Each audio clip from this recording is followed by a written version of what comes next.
ሰላም የቤዛ ማዕድ የዩቲዩብ ቻናል ተከታታዮች ዛሬ ይዤላችሁ የመጣሁት የስሙዚ አሰራር ነው። ለቻናሉ አዲስ ከሆናችሁ የቤዛ ማዕድ የሚለውን የዩቲዩብ ቻናል ሰብስክራይብ አድርጉ። አሁን በቀጥታ ወደ ስሙዚ አሰራር እንገባለን።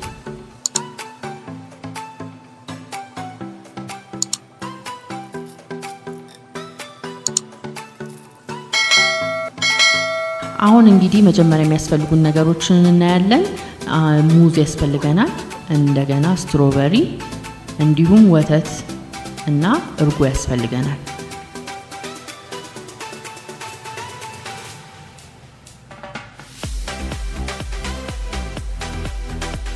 በመጀመሪያም ስትሮበሪ ቀይ የሆኑትን እንመርጥና በውሃ እንዘፈዝፈዋለን።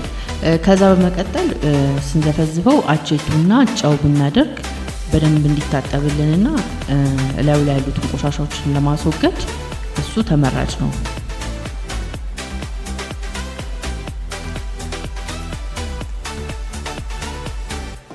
እሱ ተዘፍዝፎ እያለ እኛ ሙዝ እናዘጋጃለን።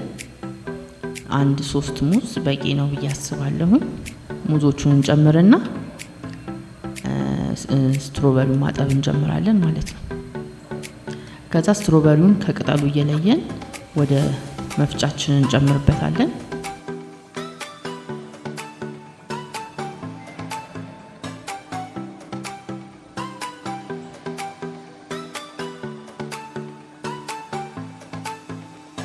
ሁሌም ወተት ስንገዛ ኤክስፓየር ዴቱን ብናይ ጥሩ ነው ብዬ አስባለሁ። ምክንያቱም ትኩስ ሆኖ ራሱ ኤክስፓየር ዴት ያደረገ ወተት ሊገኝ ስለሚችል እርጎውንም ወተቱንም ኤክስፓየር ዴቱን እናያለን።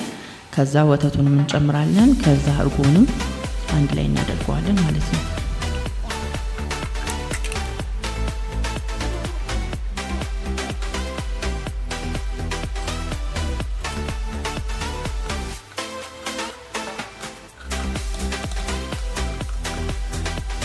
ከዛ ይሄን ሁሉ ነገር ካረግን በኋላ በረዶ ቀዝቀዝ እንዲያረገን በረዶ እንጨምርበታለን። ያው በረዶን እንደ ቅዝቃዜው መጠን ራሳችሁ ትመጥኑታላችሁ። ለልጅ ከሆነ ብዙ ባይደረግበትም ይመረጣል። ከዛ መፍጨት እንጀምራለን ማለት ነው። ስሙዚ ብዙ ጊዜ የሚጠቅመው ለጧት ልጆች ቁርስ መብላት ለማይፈልጉ ልጆች ይሄ ቀለል ያለ ቁርስ ነው። አሪፍ ነው። እስከ 4 ሰዓታቸው የሚያስቆይ ነው። እንደገና ደግሞ በቤታችን ውስጥ በሚገኝ ማቴሪያል ስለሆኑ ቀለል ያሉ ነገር ስለሆኑ ብዙ ወጪ የሚያስወጣን ነገር የለም። ስለዚህ ለልጆች ጧት ቁርስ አሪፍ ነው ማለት ነው። እንዲሁም ለአዋቂዎች ሰውነታችሁን ለመቀነስ የምትፈልጉ ሰዎች ምናምን ይሄ አሪፍ ቁርስ ነው ብዬ አስባለሁ። እንግዲህ ጁሱ ደርሷል። ሲቀዳ ራሱ መልኩ ደስ ይላል። ለአይናችን ውስጥ ራሱ የሚገባ ነው ለእይታ ማለት ነው። ስለዚህ የስሙዚ አሰራር በቀላሉ ቤታችን ውስጥ እያዘጋጀን እንድንጠጣ ይሄን ሳምንት ጋብዛችኋለሁ ማለት ነው።